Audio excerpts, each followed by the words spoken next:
प्रिय देशवासियों, नमस्कार। हम सभी ने बीते दिनों में देश का सामर्थ्य और उसका संयम दोनों देखा है। मैं सबसे पहले भारत की पराक्रमी सेनाओं को, सशस्त्र बलों को, हमारी खुफिया एजेंसियों को, हमारे वैज्ञानिकों को, हर भारतवासी की तरफ से सैल्यूट करता हूं। हमारे वीर सैनिकों ने ऑपरेशन सिंदूर के लक्ष्यों की प्राप्ति के लिए असीम शौर्य का प्रदर्शन किया। मैं उनकी वीरता को, उनके साहस को, उनके पराक्रम को आज समर्पित करता हूं। हमारे देश की हर माता को, देश की हर बहन को और देश की हर बेटी को ये पराक्रम समर्पित करता हूं। साथियों, 22 अप्रैल को पहलगाम में आतंकवादियों ने जो बर्बरता दिखाई थी, उसने देश और दुनिया को झकझोर दिया था। छुट्टियां मना रहे निर्दोष मासूम नागरिकों को धर्म पूछकर उनके परिवार के सामने, उनके बच्चों के सामने बेरहमी से मार डालना, यह आतंक का बहुत विभत्स चेहरा था, क्रूरता थी। यह देश के सद्भाव को तोड़ने की घिनौनी कोशिश भी थी। मेरे लिए व्यक्तिगत रूप से यह पीड़ा बहुत बड़ी थी। इस आतंकी हमले के बाद सारा राष्ट्र, हर नागरिक, हर समाज, हर वर्ग, हर राजनीतिक दल एक स्वर में आतंक के खिलाफ कड़ी कार्रवाई के लिए उठ खड़ा हुआ। हमने आतंकवादियों को मिट्टी में मिलाने के लिए भारत की सेनाओं को पूरी छूट दे दी और आज हर आतंकी, आतंक का हर संगठन जान चुका है कि हमारी बहनों बेटियों के माथे से सिंदूर हटाने का अंजाम क्या होता है।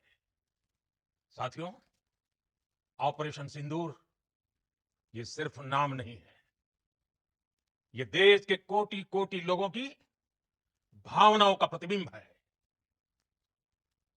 ऑपरेशन सिंदूर न्याय की अखंड प्रतिज्ञा है। 6 मई की देर रात, 7 मई की सुबह पूरी दुनिया ने इस प्रतिज्ञा को परिणाम में बदलते देखा है।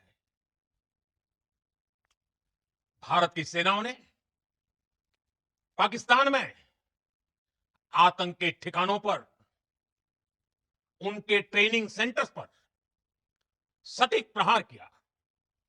आतंकियों ने सपने में भी नहीं सोचा था कि भारत इतना बड़ा फैसला ले सकता है।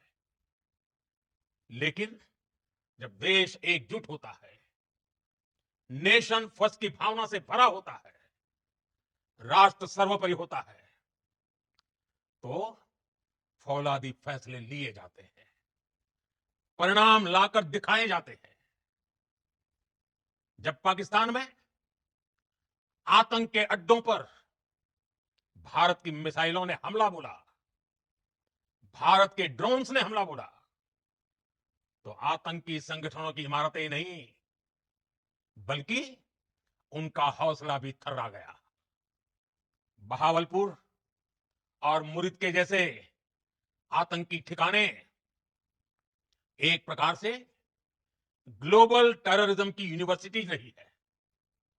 दुनिया में कहीं पर भी जो बड़े आतंकी हमले हुए हैं, चाहे 9/11 हो, चाहे लंदन ट्यूब बॉम्बिंग हो, या भारत में दशकों से जो बड़े बड़े आतंकी हमले हुए हैं, उन सब के तार कहीं ना कहीं आतंक के इन्हीं ठिकानों से जुड़ते रहे हैं। आतंकियों ने हमारी बहनों का सिंदूर उजाड़ा था, इसलिए भारत ने आतंक के ये हेडक्वार्टर्स उजाड़ दिए। भारत के इन हमलों में 100 से अधिक खूंखार आतंकवादियों को मौत के घाट उतारा गया है। आतंक के बहुत सारे आका बीते 2.5-3 दशकों से खुलेआम पाकिस्तान में घूम रहे थे, जो भारत के खिलाफ साजिशें करते थे। उन्हें भारत ने एक झटके में खत्म कर दिया। साथियों, भारत की इस कार्रवाई से पाकिस्तान घोर निराशा में गिर गया था, हताशा में गिर गया था, बौखला गया था। और इसी बौखलाहट में उसने एक और दुस्साहस किया। आतंक पर भारत की कार्रवाई का साथ देने के बजाय पाकिस्तान ने भारत पर ही हमला करना शुरू कर दिया। पाकिस्तान ने हमारे स्कूलों, कॉलेजों को, गुरुद्वारों को, मंदिरों को, सामान्य नागरिकों के घरों को निशाना बनाया। पाकिस्तान ने हमारे सैन्य ठिकानों को निशाना बनाया। लेकिन इसमें भी पाकिस्तान खुद बेनकाब हो गया। दुनिया ने देखा कि कैसे पाकिस्तान के ड्रोन्स, पाकिस्तान की मिसाइलें भारत के सामने तिनके की तरह बिखर गई। भारत के सशक्त एयर डिफेंस सिस्टम ने उन्हें आसमान में ही नष्ट कर दिया। पाकिस्तान की तैयारी सीमा पर वार की थी, लेकिन भारत ने पाकिस्तान के सीने पर वार कर दिया। भारत के ड्रोन्स, भारत की मिसाइलों ने सटीकता के साथ हमला किया। पाकिस्तानी वायुसेना के उन एयरबेस को नुकसान पहुंचाया, जिस पर पाकिस्तान को बहुत घमंड था। भारत ने पहले 3 दिनों में ही पाकिस्तान को इतना तबाह कर दिया जिसका उसे अंदाजा भी नहीं था। इसलिए भारत की आक्रामक कार्रवाई के बाद पाकिस्तान बचने के रास्ते खोजने लगा। पाकिस्तान दुनिया भर में तनाव कम करने के लिए गुहार लगा रहा था। और बुरी तरह पीटने के बाद इसी मजबूरी में 10 मई की दोपहर को पाकिस्तानी सेना ने हमारे डीजीएमओ को संपर्क किया। तब तक हम आतंकवाद के इंफ्रास्ट्रक्चर को बड़े पैमाने पर तबाह कर चुके थे। आतंकियों को मौत के घाट उतार दिया गया था। पाकिस्तान के सीने में बसाए गए आतंक के अड्डों को हमने खंडहर बना दिया था। इसलिए जब पाकिस्तान की तरफ से गुहार लगाई गई, पाकिस्तान की तरफ से जब यह कहा गया कि उसकी ओर से आगे कोई आतंकी गतिविधि और सैन्य दुस्साहस नहीं दिखाया जाएगा, तो भारत ने भी उस पर विचार किया। और मैं फिर दोहरा रहा हूं, हमने पाकिस्तान के आतंकी और सैन्य ठिकानों पर अपनी जवाबी कार्रवाई को अभी सिर्फ स्थगित किया है। आने वाले दिनों में हम पाकिस्तान के हर कदम को इस कसौटी पर मापेंगे कि वो क्या रवैया अपनाता है। साथियों, भारत की तीनों सेनाएं, हमारी एयरफोर्स, हमारी आर्मी और हमारी नेवी, हमारी border security force BSF, Bharat के अर्धसैनिक बल लगातार अलर्ट पर है। सर्जिकल स्ट्राइक और एयर स्ट्राइक के बाद अब ऑपरेशन सिंदूर आतंक के खिलाफ भारत की नीति है। ऑपरेशन सिंदूर ने आतंक के खिलाफ लड़ाई में एक नई लकीर खींच दी है, एक नया पैमाना, न्यू नॉर्मल तय कर दिया है। पहला, भारत पर आतंकी हमला हुआ तो मुंह तोड़ जवाब दिया जाएगा। हम अपने तरीके से, अपनी शर्तों पर जवाब देकर रहेंगे। हर उस जगह जाकर कठोर कार्रवाई करेंगे जहां से आतंक की जड़ें निकलती हैं। दूसरा, कोई भी न्यूक्लियर ब्लैकमेल भारत नहीं सहेगा। न्यूक्लियर ब्लैकमेल की आड़ में पनप रहे आतंकी ठिकानों पर भारत सटीक और निर्णायक प्रहार करेगा। तीसरा, हम आतंक की सरपरस्त सरकार और आतंक के आकाओं को अलग अलग नहीं देखेंगे। ऑपरेशन सिंदूर के दौरान दुनिया ने पाकिस्तान का वो घिनौना सच फिर देखा है, जब मारे गए आतंकियों को विदाई देने पाकिस्तानी सेना के बड़े बड़े अफसर उमड़ पड़े। स्टेट स्पॉन्सर्ड टेररिज्म का यह बहुत बड़ा सबूत है। हम भारत और अपने नागरिकों को किसी भी खतरे से बचाने के लिए लगातार निर्णायक कदम उठाते रहेंगे। साथियों, युद्ध के मैदान पर हमने हर बार पाकिस्तान को धूल चटाई है और इस बार ऑपरेशन सिंदूर ने नया आयाम जोड़ा है। हमने रेगिस्तानों और पहाड़ों में अपनी क्षमता का शानदार प्रदर्शन किया और साथ ही न्यू एज वॉरफेयर में भी अपनी श्रेष्ठता सिद्ध की। इस ऑपरेशन के दौरान हमारे मेड इन इंडिया हथियारों की प्रामाणिकता सिद्ध हुई। आज दुनिया देख रही है 21वीं सदी के वॉरफेयर में made in India defence equipments, इसका समय आ चुका है।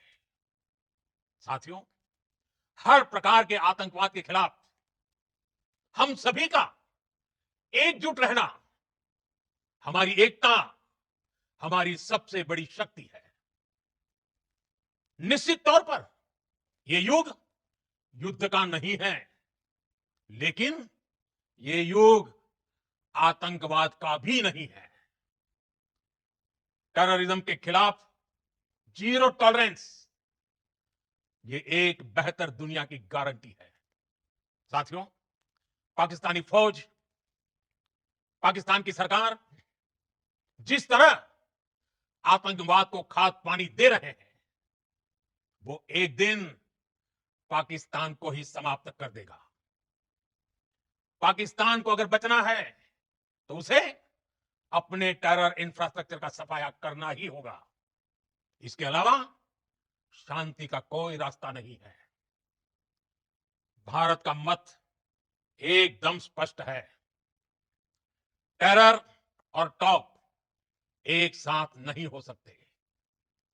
टेरर और ट्रेड एक साथ नहीं चल सकते और पानी और खून भी एक साथ नहीं बह सकता। मैं आज विश्व समुदाय को भी कहूंगा, हमारी घोषित नीति रही है, अगर पाकिस्तान से बात होगी तो टेररिज्म पर ही होगी। अगर पाकिस्तान से बात होगी तो पाक ऑक्युपाइड कश्मीर पीओके उस पर ही होगी। प्रिय देशवासियों, आज बुद्ध पूर्णिमा है। भगवान बुद्ध ने हमें शांति का रास्ता दिखाया है। शांति का मार्ग भी शक्ति से होकर जाता है। मानवता शांति और समृद्धि की तरफ बढ़े, हर भारतीय शांति से जी सके, विकसित भारत के सपने को पूरा कर सके, इसके लिए भारत का शक्तिशाली होना बहुत जरूरी है और आवश्यकता पड़ने पर इस शक्ति का इस्तेमाल भी जरूरी है। और पिछले कुछ दिनों में भारत ने यही किया है। मैं एक बार फिर भारत की सेना और सशस्त्र बलों को सैल्यूट करता हूं। हम भारतवासी के हौसले, हर भारतवासी का एकजुटता का शपथ, संकल्प, मैं उसे नमन करता हूं। बहुत बहुत धन्यवाद। भारत माता की जय। भारत माता की जय। भारत माता की जय।